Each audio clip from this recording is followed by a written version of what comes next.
ప్రజలారా వినరండి ఈ సత్య సువార్త, సర్వజనులారా కనరండి ప్రభు సత్య సువార్త. వినవచ్చిన ప్రియులకు విమోచన యేసు వార్త. ప్రభు అయిన యేసుక్రీస్తు వారి యొక్క నామంలో మిమ్మల్ని అందరినీ ప్రేమతో ఈ సత్య సువార్త అనే ఈ కార్యక్రమానికి ఆహ్వానాన్ని తెలియజేస్తున్నాం. May the Lord bless you. ప్రభు మిమ్మల్ని అందరినీ దీవించునుగాక. వాస్తవానికి మధ్యాహ్న కాలపు సమయం అనేసరికి చాలామందికి ఉన్న అభిప్రాయం ఏంటంటే ఎక్కువ మంది చూడలేరు, ఇంటి వద్ద ఉన్నటువంటి వాళ్ళు మాత్రమే చూస్తూ ఉంటారు. అది కూడా ఈ మధ్యాహ్నం టైం అంటే నిద్రపోయేటువంటి టైం కనుక పాపం చాలామంది బడలెక్క చేత నిద్రపోతూ ఉంటారు అని అనుకుంటారు. కానీ ఈ మధ్య నా భార్య నాతో మాట్లాడుతున్నప్పుడు తను చెప్పినటువంటి ఒక విషయం ఏంటంటే, చాలా ఫోన్ కాల్స్ వస్తున్నాయండి. మనకి సోమవారం మధ్యాహ్నం జరిగినటువంటి ఒక కార్యక్రమం అనంతరం అనేక మంది ఆ యొక్క ప్రోగ్రాం చూచి ప్రార్థన కొరకు, లేకపోతే వారి యొక్క సమస్యల కొరకు, వారికి దేవుడు చేసిన కార్యాలను తెలియజెప్తూ చాలా మంచి స్పందన వస్తుంది అని అన్నారు. బహుశా ఇంతకాలానికి ప్రజలందరూ కూడా ఆ టైము ఒకవేళ తెలుసుకొని ఆ యొక్క మధ్యాహ్నం టైంలో నిద్రపోవలసిన టైంలో నిద్రపోకుండా కూడా మెలకుగుండి ఈ సత్య సువార్త అనే ఈ కార్యక్రమం కొరకు బహుశా మీరు ఎదురు చూస్తున్నందుకు నేను చాలా సంతోషిస్తూ ఉన్నా. ఆ దేవాది దేవుని యొక్క దీవెనలు మీకు, మీ కుటుంబానికి ఉండాలని కోరుకుంటూ ఉన్నా. మన మధ్యలో నేను వేకువజామున నేను లేచిన తర్వాత నేను చర్చిలోనికి వెళ్ళి ప్రేయర్లో ఉంటాను. అలాగనే చాలామంది సంఘ బిడ్డలు వస్తారు. వాళ్ళందరికీ ఏదైనా ఒక వాక్యపు వాగ్దానం ఇచ్చి పంపిస్తూ ఉంటాను డైలీ. నేను ఇంటి వద్ద అనగా సామర్లకోటలో ఉన్నప్పుడు ఖచ్చితంగా నేను చర్చిలోనికి వెళ్తాను. మిగతాప్పుడు మెలకు వచ్చిన ప్రకారంగా ఉదయకాలాన్ని నేను లేచి ప్రభు సన్నిధిలో నేను కనిపెట్టుకుంటాం అనేటువంటిది జరుగుతూ ఉంటుంది. అయితే ఆ రోజుని నేను కాస్త బయటకు వచ్చి ఒక టీ తాగుదాము కదా అని సెంట్రల్లోకి వచ్చి ఒక టీ తాగడానికి ఆగాను. నేను అలా టీ తెల్లవారుజాము 5కి ఇంకా ముందుగానే, ఎందుకంటే 5 గంటలకు ప్రజలు వచ్చినప్పుడు నేను 5 గంటలకు వాక్యం చెప్పాలి కనుక 4:30 లేక 4:50 ఆ ప్రాంతాల్లో నేను బయటకు వచ్చి టీ తాగుతున్నాను. అక్కడున్న ఒక 2 వ్యక్తులు, వారు మామూలు సామాన్యమైనటువంటి ఒక వ్యక్తులు, బహుశా క్రైస్తవ్యం కూడా అంతగా తెలియనటువంటి వ్యక్తులే. కానీ వాళ్ళు నేను వచ్చి టీ అడిగేసరికి నన్ను చూసిన వెంటనే ఆనవాలు కట్టి, సార్ మీ స్పీచ్ చాలా బాగుంటుంది సార్, మీరు చక్కగా మాట్లాడుతూ ఉంటారు, మేము ఎవ్రీ వీక్ మేము చూస్తూ ఉంటాము, ఏదైనా ఉంటే అలా ఉండాలి, వినసొంపుగా ఉండాలి, మనం మాట్లాడమంటే మన వాయిస్ బాగుండాలి, మనం మాట్లాడే విధానం బాగుండాలంటూ ఇంకా నేను టీ తాగుతున్నంతసేపు నన్ను భలే ఇబ్బంది పెట్టేశారనుకోండి. నేను తట్టుకోలేకుండా వచ్చే వారి యొక్క అభిమానాన్ని, వారు మాట్లాడుతున్నటువంటి మాటలను కాస్త ఎక్కట్టుగానే ఇబ్బందిగానే నాకు అనిపించినట్టుగా అనిపించింది. త్వరగా తాగేసి మళ్ళీ అక్కడి నుంచి గబగబా నేను వెళ్ళిపోయారు.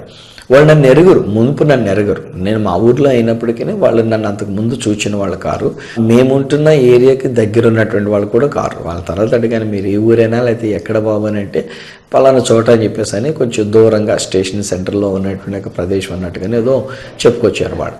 But as soon as they have seen me, వాళ్ళు వెంటనే గుర్తు తెచ్చుకుని అంటూ ఉన్నారు. ఈ దినాన్ని కూడా నా సంతోషం ఏమిటంటే, ఈ సత్య సువార్త అనే ప్రోగ్రామ్గా నేను మీ ముందుకు వచ్చినప్పుడు ఒక మంచి మాటనే నేను మీతో పంచుకోవాలి కదా. దేవుడు నాకు ఇచ్చిన ఒక మంచి మాట మీకు తెలియజెప్పాలి. ఈరోజు నేను దేవుని యొక్క మాటగా మీతో పంచుకుంటూ ఉన్నప్పుడు నేను చెప్తున్న అంశం ఏంటంటే, మీరు, నేను, మనమందరం కూడా దేవునికి బహు ప్రియమైనటువంటి వారు కదా. మనం దానియేలు గారు మాత్రమే కాదు, మనము కూడా బహు ప్రియమైనటువంటి వారమై ఉంటూ ఉన్నాం. అట్టి బహు ప్రియమైనటువంటి మన విషయంలో దేవుడు చేస్తున్న ఒక కార్యం ఈరోజు నేను మీతో పంచుకోవాలని ఆశపడుతూ ఉన్నాం. దానియేలు గ్రంథముల నుండి మనం చూసినప్పుడు 9వ అధ్యాయము 10వ అధ్యాయము ఈ 2 అధ్యాయాల్లో కూడా దానియేలు గారికి కబురు వచ్చినప్పుడు, దానియేలు గాని నీవు బహుప్రియుడవు అనేటువంటి ఒక మాట చెప్పినప్పుడు ఆ యొక్క దూత ఒక మాట ఎలాగోన సెలవిస్తున్నారు. ఏమంటారంటే, దానియేలు నీవు బహుప్రియుడవు కనుక నీవు ప్రార్థన చేయుట మొదలుపెట్టినప్పుడే నీకు జవాబు ఇవ్వవలెనని ఆజ్ఞ ఆయను ఆ యొక్క జవాబుతో నేను దేవుని యొక్క దూతగా, గాబ్రియేల్ అనేటువంటి యొక్క దూతగా నేను నీ దగ్గరికి పంపబడి ఉన్నాను. హై ఫ్రెండ్స్, ఎంత చక్కని అమూల్యమైనటువంటి ఒక మాట అండి. మనలో చాలామంది అనుకుంటున్నారు కదా, నా ప్రార్థన దేవుడు వినలేదండి, నా ప్రార్థన వినడండి అని అనుకుంటారు. మొన్న మధ్యలో ఎవరో మాట్లాడుతున్నప్పుడు మన ప్రార్థన వినబడకపోవడానికి గల కారణాలు 1, 2, 3, 4, 5 అంటూ ఇలాగని చెప్పుకుంటూ వచ్చా. ఇది నేనంటాను, నెగిటివ్ విషయం ఎందుకు మనం తెచ్చుకుందాము? ఇది నన్ను ఒక మంచి మాట మనం తీసుకుందాం. మంచి మాట ఏంటంటే మీ ప్రార్థన వినబడినది. ఇందులో కూడా ఒక మాట చెప్తాను వినండి. నిజమే, బైబిల్లో ఉన్న రెఫరెన్సెస్ తీసుకొని ఆ మాట్లాడినటువంటి ఒక వ్యక్తి ప్రార్థన వినకపోవడానికి లేక ప్రార్థన దేవుడు ఆలకించకపోవడానికి కారణాలు అని చెప్పేసి బైబిల్ రెఫరెన్సెస్లోంచి చెప్పారు. నిజమే, ఒకవేళ పాపం చేసాం, తప్పు చేసాం, ఏదో పొరపాటు జరిగింది. ఏమండి, పొరపాటు జరిగినప్పుడు దేవుడు వినట్లేదా? ఒకవైపులో మనం చూస్తే ఏంటంటే, మనం పొరపాటులో జీవిస్తూ, మన తప్పులో జీవిస్తూ, దేవుడా నాకు మేలు చేసి, దేవుడా నాకు ఇది చేసి అని అంటే దానికి జవాబు దొరకకుండా ఉన్నట్టుగా కనబడే విషయం ఒకవైపు ఉంటుంది. కానీ అదే సమయంలో నేను ఇంకొక మాట చెప్తాను వినండి. ఒకవేళ అదే పాపి దేవుడా నేను పాపం చేశాను ఒక్క మాట అంటే దేవుడు వినట్లేదా ప్రార్థన? ఆలోచన చేయండి. వాళ్ళని క్షమించట్లేదా? బైబిల్ గ్రంథంలో క్షమించలేదా? దేవా పాపిని చెప్పేసి ఆకాశం తట్టు కన్నులెత్తడానికైనా సరే నాకు ధైర్యం చాలకుండా ఉన్నదని చెప్పేసి ఒక సొంకరిగా ఉండినటువంటి ఒక వ్యక్తి, పాపంలో ఉంటున్నటువంటి ఒక వ్యక్తి మొరపెట్టుకుంటే పరిసయ్యుడి కంటే వీడిని నీతిమంతుడిగా తీర్చాడని చెప్పేసి దేవుడు చెప్పలేదా? ఒక్క మాట, just one word, lord I'm a sinner అని ఆ ప్రార్థన దేవుడు వింటూ ఉన్నాడు. సో ఇది నాని ప్రార్థన వినరు అని నేను తీసుకొచ్చేదానికంటే ఈరోజు దేవుని యొక్క మాటను బట్టి మీతో చెప్పేటువంటి ఒక విషయం ఏమిటంటే, దేవుడు మీ ప్రార్థన విని ఉన్నారు.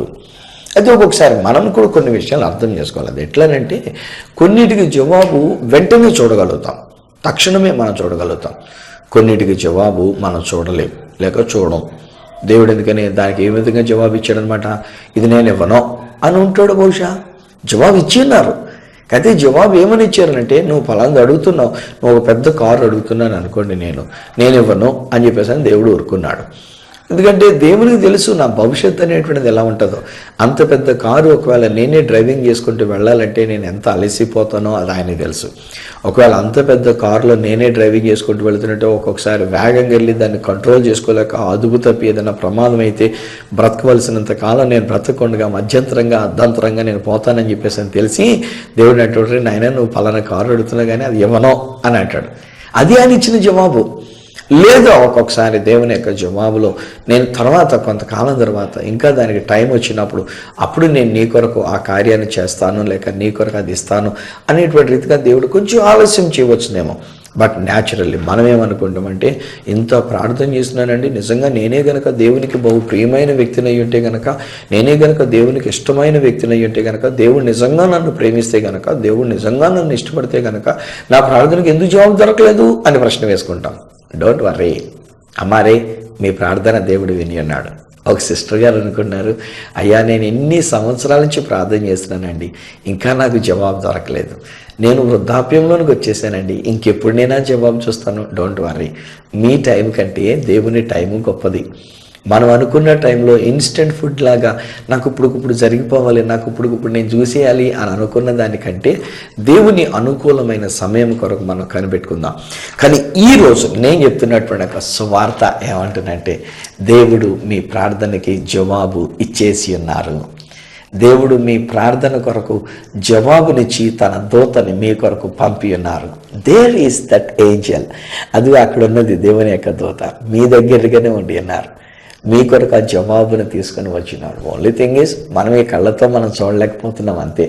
కానీ ఈరోజు నీ చెవులతో మనం వింటూ ఉన్నాం, దేవుని యొక్క జవాబు నీ కొరకు తీసుకుని రాబడి ఉన్నది. దేవుని యొక్క దూతలు నీ కొరకు ఆ జవాబును తీసుకొని వచ్చి ఉన్నారు. ఈవెన్ బిఫోర్ యూ కుడ్ ప్రే అండి. నువ్వు దేవునికి ప్రియమైన వ్యక్తివి గనక ఈరోజు నేను చెప్పవలసి వస్తే నేనంటాను, అసలు మనం ప్రార్థన చేయకుండా కూడా దేవుడు మన ప్రార్థనలకు జవాబు ఇచ్చే మంచి దేవుడు అండి బాబు. అదండి అసలు సూపర్ అండి బాబు. అసలు ఆయన బుర్రనే అర్థం చేసుకున్నాను, ఆయన మనసు, ఆయన మెదడు మనం అర్థం చేసుకున్నామండి. దేవుని యొక్క ప్రేమ, దేవుని యొక్క ప్రణాళిక మనకు అగమ్య కూర్చున్నాం, మనం ఊహించలేం కనీసం. మనం అవగాహన చేసుకోలేం. అంతటి గొప్ప దేవుడు ఆయన ఈరోజు మనతో అంటున్న మాట, నువ్వు చేయని ప్రార్థన కూడా నేను జవాబు ఇచ్చేశాను అంటున్నాడు ఆయన. బైబిల్ గ్రంథంలో యాక్చువల్లీ క్రిస్మస్ దినాల్లో నేను చెప్తుండేవాడిని, అదేంటంటే జకరియా ఎలిజబెత్ల గురించినటువంటి ఒక విషయం. సో ఈ జకరియా ఎలిజబెత్ల గురించి బైబిల్ గ్రంథం చెప్తున్నటువంటి ఒక మాటలు ఏంటంటే, వాస్తవానికి వాళ్ళిద్దరూ వృద్ధాప్యంలోనికి వెళ్ళిపోయారు, పెద్దవాళ్ళు అయిపోయారు, వయసులో పెద్దవాళ్ళు అయిపోయారు. ఇంకా వీరికి శారీరకంగా బలం లేదు, బలం ఒడిగిపోయింది, వాళ్ళు బిడ్డల్ని కనే అవకాశం లేదు. రెండోది, బైబిల్ చెప్తున్నటువంటి ఒక మాట, బైబిల్లో వ్రాయబడిన మాట ఏంటంటే వాళ్ళకి పిల్లలు పుట్టే అవకాశం ఇక లేదు అని చెప్పేసి అని అంటారు. మామూలుగా కూడా చిన్న వయసులో లేక యుక్త వయసులో ఉన్నప్పుడు కూడా ఆమెకు ఉన్నటువంటి ఒక లక్షణం బట్టి, ఆమెకు ఉన్నటువంటి ఒక స్థితిగతులను బట్టి ఆమె బిడ్డల్ని కనలేని స్థితిలో ఉంది అని బైబిల్లోనే వాయించి పెట్టేశాడు దేవుడు. సో న్యాచురల్లీ ఇంకా వాళ్ళు పిల్లల్ని కనదు కదా అని చెప్పేసి అని ప్రార్థన కూడా చేసి ఉండరు. ఎందుకంటే బైబిల్లో నేను చదివినంత మటుకు ఎన్ని సంవత్సరాలు నేను బైబిల్లో ఉంటూ ఉన్నాను, దాదాపు 42-43 సంవత్సరాలుగా బైబిల్ తప్పితే ఇంకొక పుస్తకం నేను ఎరుగను. అలాంటిది నేను ఎక్కడ కూడా జకరియా కానీ ఎలిజబెత్లు కానీ అయ్యో మాకు పిల్లలు లేరే, దేవుడు పిల్లల్ని ఇప్పుడు ఇస్తాడు, మాకు పిల్లల్ని ఇవ్వాదేవా దేవా, మాకు బిడ్డల్ని ఇవ్వాదేవా అని చెప్పేసి అడుక్కోలే. ఒక కుటుంబాన్ని నేను చూస్తున్నా, అమ్మ రే సిస్టర్ గారు మీరు చాలా కాలంగా బిడ్డల గురించి మీరు అడుగుతూ ఉన్నారు, ఇంకా మీకు పిల్లలు కలగలేదని మీరు నలిగిపోతున్నారు. ఈరోజు నేను చెప్తున్నాను వినండి, you don't pray that prayer.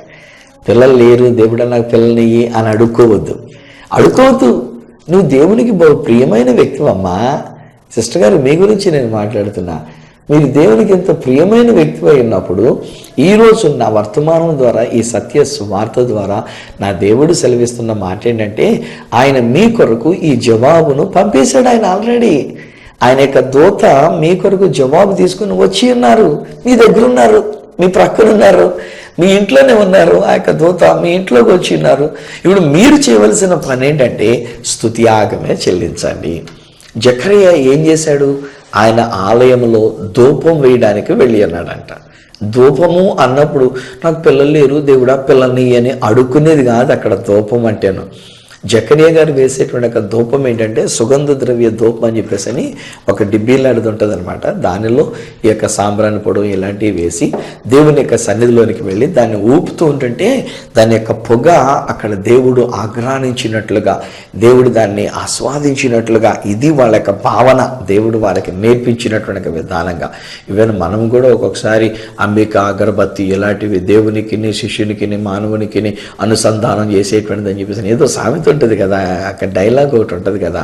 So దేవుడిని కలిపేటువంటి రీతిగా అన్నట్టుగాను. సో అలాగున ఈయన ఏం చేశాడంటే తన యొక్క ధూపద్రవ్యం అక్కడ వేయడానికి, ఒక ధూపం వేయడానికి వెళ్ళాడే తప్ప తన వ్యక్తిగత విషయాల గురించి అడుక్కోవడానికి దేవుని యొక్క మందిరానికి వెళ్ళలే. ఈ రోజున కూడా నా మాటలు వింటున్న ఈ సత్య సువార్తని తిలకిస్తున్నటువంటి మీతో నేను చెప్తున్నటువంటి ఒక మాటలు ఏమిటంటే, బిడ్డలు మీరు గుడికి వెళ్ళినప్పుడు కానీ లేకపోతే ఎక్కడైనా దేవుని యొక్క సన్నిధిలోనికి వెళ్ళినప్పుడు కానీ అడుక్కోడానికి అన్నట్టుగా ఆలోచన పెట్టుకోకండి. చేతనైతే దేవుని స్తుతించుకోండి అంతే. నేను చాలామందికి ఇలా నేర్పించా, బిడ్డలు లేని వాళ్ళకి నేను నేర్పించా, అమ్మ దేవుడు నిన్ను దీవించున్నారు, దేవుడు నిన్ను తల్లిగా చేస్తున్నారు, నీ భర్తని తండ్రిగా చేస్తున్నారు, దేవుడు మీకు బిడ్డల్ని ఇచ్చి ఉన్నారు, ఈ రోజు నుంచి మీరు దేవునికి స్తుతులే చెల్లించండి అన్న. మిరకల్ అండి. అలా స్తుతులు చెల్లించడం మొదలుపెట్టిన కొంతకాలానికి వాళ్ళు గర్భవతులుగా తెలుసుకుని ఉన్నారు. అలా స్తుతి చెల్లించడం మొదలుపెట్టిన తర్వాత సంవత్సర కాలంలో దేవుడు వాళ్ళకి 9 సంవత్సరాలు దాటిపోయిన వాళ్ళండి. 14 సంవత్సరాలు ఒక కుటుంబం నాకు తెలుసు 14 సంవత్సరాలు వాళ్ళు పిల్లలు లేకుండా ఉండినారు. అంతకాలం వాళ్ళు అడుగుతూ వచ్చినారు అంతే. వాళ్ళు ఏమనుకున్నారంటే దేవుడు మా ప్రార్థన ఇంకా ఎందుకో వినలేదు, బహుశా దేవుడి చిత్తం కాదేమో, మేము పిల్లల్ని కన్నాం అని చెప్పేసి అని అనుకుంటూ వచ్చారు. అదే ఈరోజు నేనంటున్న బిడ్డలు యెహోవా ఇచ్చిన ఆశీర్వాదం అండమ్మా. దేవుడు మిమ్మల్ని ఆల్రెడీ దీవించేశాడు. ఆదాములోనే మిమ్మల్ని దీవిస్తూ అన్నాడు కదా, మీరు ఫలించి అభివృద్ధి చెందని చెప్పేశాడు. ఆనాడే దేవుడు తన యొక్క దూత ద్వారా మీ కొరకు జవాబుని ఇచ్చేశాడు.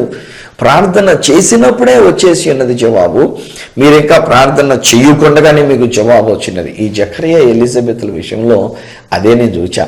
ఏమైంది అని అంటే, వీళ్ళు దేవాలయంలోనికి వెళ్ళాడు ఈయన జకరియా గారు, ఆయన ధూపం వేస్తున్నాడు. ఒక దేవదూత అక్కడ కనబడి మాట్లాడుతుంటాడు కదా, జకరియా నీ ప్రార్థన వినబడినది, నీ భార్య నీ కొరకు ఒక కుమారుడు అంటుంది. నేను ప్రశ్న వేసుకున్నా, ఎక్కడ ప్రార్థన చేశాడబ్బా ఈ జకరియా? ఎక్కడ నాకు కనబడలే. మరలాంటప్పుడు దేవుని యొక్క దూత జకరియా నీ ప్రార్థన వినబడిందని చెప్పడం ఏంటి? పోని ఇలా రివర్స్ చేసుకున్నా, పోనీ దేవదూతలైనటువంటి వారు ఏమన్నా అబద్ధం ఆడతారా అని ప్రశ్న వచ్చింది. ఆ ప్రశ్న మీకు నేను విడిచిపెడుతూ ఉన్నా. చెప్పండి, మీరు దేవదూతలు అబద్ధం ఆడతారా? అస్సలు ఎట్టి పరిస్థితుల్లో కూడా అంత సీన్ లేదు వాళ్ళ దగ్గర. దేవుడు ఏం చెప్పారో అది చెప్పడానికి మాత్రమే వస్తారు తప్ప వీళ్ళు అబద్ధం, కల్పితం, బూస్టు ఇలాంటి ఏమీ చేయాల్సిన పని లేదు వాళ్ళకి.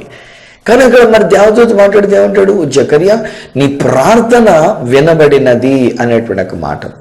నేను బైబిల్ గ్రంథంలో చదువుకున్నప్పుడు యెషయా గ్రంథం 65వ అధ్యాయంలోను అలానే కీర్తనల గ్రంథంలో నుండి 139వ కీర్తనల్లో గనక మనం చూసినట్లయితే 2 మాటలు అక్కడ వ్రాయబడినాం. అదేంటంటే, తలంపు మన యొక్క తలంపులలో పుట్టక మునిపే, మాట మన నోటి నుండి ఇంకా రాక మునిపే దేవుడు మన తలంపులను ఎరిగిన దేవుడు, మన మాటకి జవాబిచ్చిన దేవుడు. ఏ మాట? పలకని మాట, ఇంకా పుట్టని తలంపు.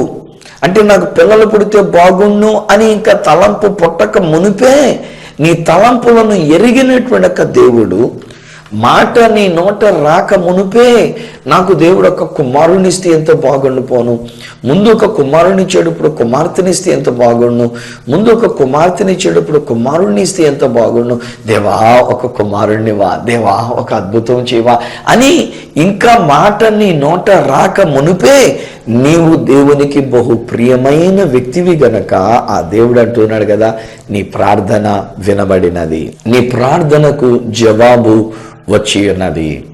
దేవుడు నీ ప్రార్థనకు జవాబు ఇచ్చి ఉన్నాడు. హై స్నేహితులారా, ఒకవేళ దేవుని గురించి మీరు ప్రార్థన చేస్తున్నారు, ఏ విషయంలో ఒకవేళ మీరు దేవునికి మొర్ర పెడుతూ ఉండి ఉన్నారు, ఏ సమస్య కొరకు ఒకవేళ దేవుని దగ్గర మీరు కనిపెడుతూ ఉండి ఉన్నారు, బహుశా ఒక కుటుంబం, నీ కుటుంబంలో నీ కుమారుని యొక్క రక్షణ కొరకు మీరు అడుగుతూ ఉన్నారేమో, నీ కుమార్తె యొక్క రక్షణ కొరకు మీరు అడుగుతూ ఉండి ఉన్నారేమో. ఇది నా మాటలు వింటున్నటువంటి ఒక కుటుంబం బహుశా ఈ రోజున మీ యొక్క జీవితంలో మీరు కూడా దేవుడు ఒక కార్యం చేయాలని ఒక కార్యం కొరకు కనిపెట్టుకుంటూ ఉన్నారు. ఒక దైవ సేవకులు మీ మందిర నిర్మాణము కొరకు మీరు కనిపెడుతూ ఉండి ఉన్నారు. బహుశా ఒక దైవ సేవకుడు నీకు ఒక వాహనం అవసరత ఉంది, సుఖము కాదు, నీకు ఒక వాహనం యొక్క అవసరత ఉంది, నీకు ఒక వాహనం కావాలని కనిపెడుతున్నావు.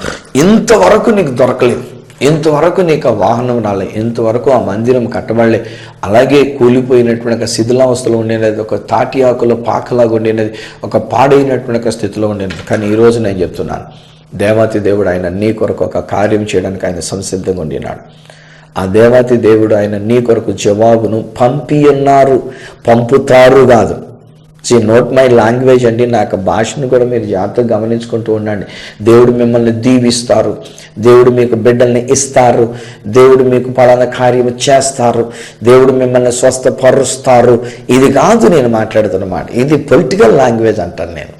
నా యొక్క డిక్షనరీ ప్రకారంగా నేను అంటాను, పొలిటికల్ లాంగ్వేజ్లో ఏమంటానంటే, మమ్మల్ని ఎలక్షన్లో ఎన్నుకోండి, మీకు నెక్స్ట్ మేము మీ యొక్క రుణాలన్నీ మాఫీ చేసేస్తాము, మీ రుణాలన్నీ ఎత్తివేస్తాము, మీకు వీధులన్నీ శుభ్రం చేస్తాము, మీ క్రిస్టియన్స్కి కమ్యూనిటీ హాల్ కట్టిస్తాము, మీకు సమాధుల దొడ్డికి 2 ఎకరాల స్థలం ఇస్తాము, ఇవన్నీ అంటారంతే. నిజానికి వాళ్ళు ఎవరు ఏమీ చేయరండి. ఇలాంటివన్నీ చూసి దాదాపు ఎన్ని సంవత్సరాలుగా ఎలక్షన్ టైంలో వచ్చేటువంటి ఒక మాటలు. కానీ నా దేవుడు ఏమన్నాడంటే, నీ కొరకు జవాబు ఇచ్చేశాను అంటున్నాడు ఆయన. హల్లెలూయా. మీ ప్రార్థనకు జవాబు వచ్చేసి ఉన్నది. నీవు దేవునికి బహు ప్రియమైన వ్యక్తివై ఉన్నావు గనక దేవుడు తన దూతని జవాబునిచ్చి పంపి ఉన్నారు. అది ఎంతటి అసాధ్యమైనది అయ్యున్నా, ఈ జకర్యా ఎలిజబెత్ల విషయంలో నేను అంటాను, ఆమెను గురించి వ్రాయబడిన మాట చెప్పాను కదా, ఆమె బిడ్డలను కనలేనటువంటి, there is no possibility at all for them to have a children. వారు బిడ్డలు కలిగి ఉండేటువంటి అవకాశం లేదు. ఒకటి, ప్రకృతి పరంగా లేరు, రెండవది వారి వయసును బట్టి కూడా వారికి బిడ్డలు కానీ స్థితి లేదు. అయితేనో బిడ్డలు కానలేదా? జకర్యా ఎలిజబెత్ల బిడ్డలు కానలేదా? యేసు ప్రభువుకు లాగా ఒక మిరకల్లాగా పుట్టలేదండి ఆయన.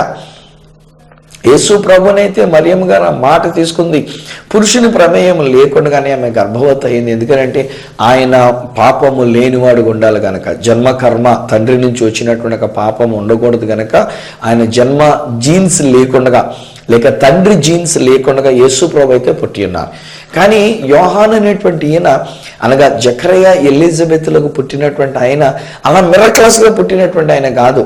తల్లి తండ్రి కలిస్తే వాళ్ళ యొక్క జీన్స్ వలన, ఆ తండ్రి యొక్క జీన్స్ వలన వృద్ధాప్యంలోనికి వెళ్ళిపోయినటువంటి ఎలిజబెత్, పిల్లల్ని కనలేను అనుకునేటువంటి ఎలిజబెత్, నా బ్రతుకు ఇలాగే తెల్లవారిపోద్ది, నేను బిడ్డలు కనే అవకాశం లేదు, నేను గర్భం దాల్చే అవకాశం లేదని నిర్ణయం చేసుకొని బైబిలే చెప్పేసినటువంటి ఒక మాట ప్రకారంగా ఉండిన ఆమె జీవితంలో దేవుడు ఆమెకి బిడ్డనివ్వలేదా? అలాంటప్పుడు నా ప్రశ్న, మీకు దేవుడు జవాబు ఇవ్వట్లేదా? దేవుడు మీ కొరకు అద్భుతం చేయట్లేదా? మీకు అది అసాధ్యం. మొన్న మధ్యలో నా భార్య కూడా ప్రార్థన చేస్తూ ఉన్నప్పుడు మా యొక్క ప్రేయర్ సెంటర్ గురించినటువంటి ఒక విషయంలో ఆమె కనిపెడుతూ అంటుంది, ప్రభువా మాకు కొన్ని లక్షల అవసరం ఉంది నాయనా, కానీ మీకు అది అసాధ్యమైంది ఏం కాదు, మీకు నథింగ్, అది ఎన్ని లక్షలని మాకేదో పెద్ద గొప్ప సంగతి, కానీ ఇన్ని లక్షలు ఇంకా కావాలి, ఆ ప్రేయర్ సెంటర్ మేము ఇంకా డెవలప్ చేసుకోవడానికి, ఆ ప్రేయర్ సెంటర్ కట్టబడడానికి మాకైతే అది కష్టం, మేము ఎంత మాత్రం మా దగ్గర ఉన్నటువంటిది కాదు, కానీ మీ దృష్టిలో దట్ ఈస్ నథింగ్ నాయనా అని చెప్పేసి ఎంత క్యాజువల్గా ఆమె మాట్లాడుతుందంటే నేను ఆ ప్రార్థన వింటున్నప్పుడు నేను దేవుని స్తుతించుకున్నాను. దేవా, నువ్వు మా కొరకు చేయవలసిన కార్యం చేసేసావు. నువ్వు ఆల్రెడీ ఆ ప్రేయర్ సెంటర్ అనేక మంది కొరకు ప్రార్థన చేసేటువంటి ఒక ప్రేయర్ సెంటర్ని నువ్వు దాన్ని నిర్మించేసావు, నువ్వు జరిగించేసావు. లక్షలు మాకు కష్టమే, నిజమే, వాస్తవానికి అయితే మాకు అది అసాధ్యమే. నా నాన్నాడు జకరియా ఎలిజబెత్లు వృద్ధాప్యంలో ఉన్నటువంటి వారు బిడ్డలను కనలేని స్థితిలో ఉన్న వాళ్ళకి వాళ్ళు ఒక కుమారుని కనడం అసాధ్యమే, కానీ మీరు సాధ్యపరిచారు. ఎందుకనంటే మీకు బహు ప్రియమైన వారుగా ఉన్నప్పుడు వారి కొరకు ప్రార్థనకి జవాబు మీరు ఇచ్చేశారు. హై ఫ్రెండ్స్, ఈరోజు నేను మీ గురించి మాట్లాడుతున్నాను, కేవలం మీ గురించి మాట్లాడుతున్నాను. మీరు దేవునికి బహు ప్రియమైన వారు. కాబట్టి మీ కొరకు బిడ్డలను ఇవ్వలేడా? దేవుడు ఇచ్చి ఉన్నాడండి బాబు, మీకు బిడ్డలను ఇచ్చేసాడండి. ఇంకా మీకు కడుపు రాలే, ఇంకా మీరు గర్భవతి కాలే, బట్ డోంట్ వర్రీ. ఈరోజు మీరు నేను మనం పలకాల్సిన మాట్లాడంటే, దేవుడు మమ్మల్ని దీవించాడండి, పాస్టర్ గారు మీరు చెప్పినట్టు మేము నమ్మేమండి, దేవుడు మాకు బిడ్డలు ఇచ్చాడండి, ఇంకా అసలు ఏమి తేడా కనబడలే, కానీ మనం ఒప్పుకోవాల్సిన మాట ఏంటంటే దేవుడు ఇచ్చేసాడండి, దేవుడు జవాబు పంపేశాడండి. అక్కడ గాబ్రియల్ దూత జవాబు తీసుకుని వచ్చినాడండి. మా ఇంట్లో మా కుటుంబంలో ఒక కుమారుడు మాకు ఇచ్చాడండి, ఒక కుమార్తెను మాకు ఇచ్చాడండి. దేవుడు మా కొరకు ఒక అవసరతను తీర్చినాడండి, అవసరమైన వాహనాన్ని దేవుడు మాకు ఇచ్చినాడండి, అవసరమైన కట్టడాన్ని ఆయన కట్టడానికి అవకాశం ఇచ్చినారండి. మీరే చెప్పారు కదా, మీ యొక్క ప్రేయర్ సెంటర్ కట్టబడడం కొరకు కొన్ని లక్షల రూపాయల అవసరం ఉన్నటువంటి ఒక విషయం దేవుడు తీర్చారని. అలాగే మేము కూడా చెప్పుకున్నాం, మాకు మందిరం కట్టబడడానికి దేవుడు మాకు సహాయం చేశారండి. ఇలా మనం మాట్లాడుతూ ఉందాం. ఎప్పుడైతే ఇలాంటి మాట మనం మాట్లాడుతూ ఉంటామో, నేను చెప్తున్నానండి, మనం పలికిన మాట చొప్పున దేవుడిచ్చిన జవాబు మన జీవితంలో మనం చూస్తూ ఉన్నాము. మీ ఇంటిలో దేవుడు జవాబు ఇచ్చి ఉన్నారు. ఎందుకు అనంటే మీరు దేవునికి బహు ప్రియమైన వారు. ఇప్పుడు ఒక మాట అండి, ఒకళ్ళు అనుకున్నారు, సువార్తరాజు గారు మీరు ఎంత సేవ చేస్తున్నారు కదా, మీరు ఎంత కాలం నుంచి సేవ చేస్తున్నారు కదా, మీరు అయితే దేవునికి బహు ప్రియమైనటువంటి వారు, కానీ మేము సామాన్యులు అండి, మమ్మల్ని గురించి అసలు ఎవరికీ తెలియదు పాస్టర్ గారు, మా కుటుంబానికి మా బంధువులు కూడా తెలియదు మాకున్న కష్టం ఏంటో, మాకు ఎదురవుతున్నటువంటి పరిస్థితి ఏంటో మా ఇంట్లో వాళ్ళకు కూడా కనీసం తెలియదు. అలాంటప్పుడు నేను దేవునికి ప్రియమైన వ్యక్తిగా ఎలా ఉండగలుగుతాను అని మీరు అనుకుంటున్నారు. ఈరోజు నేను చెప్తా, బహుశా చింపురు జుట్టు వేసుకొని రోడ్డు మీదే తిరుగుతూ ఉండి ఎవరు లేని వారుగా ఒకరు మన వీధిలో తిరుగుతూ ఉన్నారు చూశారు, వాళ్ళు కూడా దేవునికి బహుప్రియమైన వాళ్ళే. ఎన్ని ప్రమాదాల నుంచి దేవుడు ఆ వ్యక్తిని తప్పిస్తూ ఉన్నాడు ఆలోచన చేసుకోండి. మనం ఎంత తెలివితేటలు కలిగి ఉండి మనం తప్పుకోలేకపోతుందంటే, బహుశా ఏమీ ఆలోచన లేకుండా రోడ్డు మీద అలాగే తిరుగుతూ స్పీడ్గా వెళ్ళిపోతున్నటువంటి ఆ వ్యక్తిని దేవుడు కాపాడడం లేదా? దేవుడు ఆ వ్యక్తిని తనకు ప్రియమైన వ్యక్తిగా పరిగణించడం లేదా? ఆ వ్యక్తి కొరకు యేసుక్రీస్తు ప్రభువారు తన యొక్క ప్రాణాన్ని పెట్టలేదా? సో ఈరోజు నేను అంటాను, నువ్వు ఎవరు అయినప్పటికైనా సరే, విద్యావంతులైనా విద్యలేని పామరులైనా, మీరు పెద్దవాళ్ళైనా మీరు చిన్నవాళ్ళైనా, మీరు స్త్రీలై ఉన్నా మీరు పురుషులైనా, మీరు యవనస్తులైనా పిల్లలై ఉన్నా, ఒకవేళ మీరు తల్లిదండ్రుల చేత గుర్తించబడిన బిడ్డలై ఉన్నా, ఒకవేళ తల్లిదండ్రులు లేక ఒకవేళ ఒంటరిగా ఉన్నటువంటి ఒక బిడ్డలై ఉన్నా, ఈరోజు నా ద్వారా దేవుడు మాట్లాడుతున్న మాట ఏంటంటే, మీరు దేవునికి బహు ప్రియమైన వారు కావున మీ ప్రార్థనకు జవాబు వచ్చేసి ఉన్నది. దేవుని యొక్క దూత గాబ్రియేలు దూత మీ కొరకైన జవాబును తీసుకొని వచ్చి ఉన్నారు.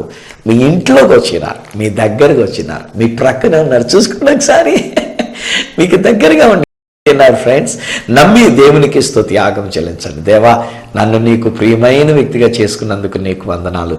ఈరోజు నా ప్రార్థనకి మీరు జవాబు ఇచ్చేసినందుకు నీకు వందనాలు. ఈ విషయంలో మరొక మాట అడిగినా, మరి నన్ను అడగకూడదు మీరు మళ్ళీ ప్రార్థన చేయమని. సువర్తరాజు గారు మా కోసం ప్రార్థన చేయండి, సువర్తరాజు గారు మాకు బాగోలేదు ప్రార్థన చేయండి, మోకాళ్ళు నొప్పులుగా ఉన్నాయి నడుము నొప్పులు ప్రార్థన చేయండి, బీపీ షుగర్ ఎక్కువైపోతుంది ప్రార్థన చేయండి అని నన్ను అడగక్కర్లే. మీ ప్రార్థనకు జవాబు వచ్చేసింది బిడ్డలు. దేవుడు మీ ప్రార్థనకు జవాబు ఇచ్చేశారు ఆల్రెడీ. ఈ రోజున మీరు ప్రార్థనకు జవాబు పొందేశారు. ఆ యొక్క దూత మీ ప్రక్కనే ఉన్నారు. మీరు దేవునికి త్యాగం చెల్లించడమే. ఎందుకనంటే మీరు కేవలం మీరే, ఈయన మాట వింటున్న మీరే. ఒకవేళ లోకానికి మీరు మంచి వాళ్ళు అనిపించుకోకపోవచ్చు, మీ ఇంట్లో వాళ్ళకి మీరంత గారాభం కలిగినటువంటి వారు కాకపోవచ్చు, కానీ నేను ప్రకటిస్తున్న దేవునికి నేనెంత ప్రియమైన వ్యక్తినో మీరు కూడా దేవునికి అంతకంటే ప్రియమైనటువంటి వారు కనుక మీ కొరకు మీ ప్రార్థనకి, చేయని ప్రార్థనకి, అడగని ప్రార్థనకి, తలంపు పుట్టని ప్రార్థనకి కూడా ఆయన జవాబును ఇచ్చేసి ఉన్నారు. తండ్రి నీకు వందనాలు. చాలా కాలంగా ఈ బిడ్డలు ఎదురు చూస్తూ ఉన్నారు నాయన.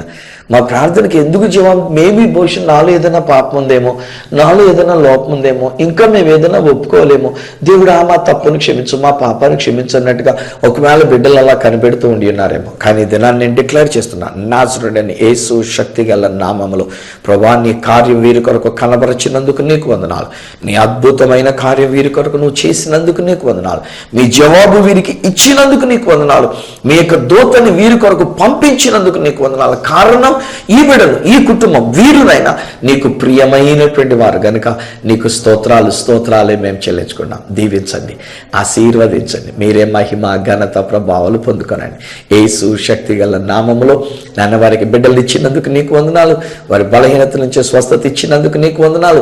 అద్భుతమైన కార్యములను చేసినందుకు నీకు వందనాలు. వారి అక్కర్లన్నీ తీర్చినందుకు నీకు వందనాలు. నీ జవాబు వారికి ఇచ్చినందుకు నీకు వందనాలు చెల్లించుకుంటూ యేసు శక్తి గల నామమున ప్రార్థించి పొంది ఉన్నాము తండ్రి, ఆమేన్.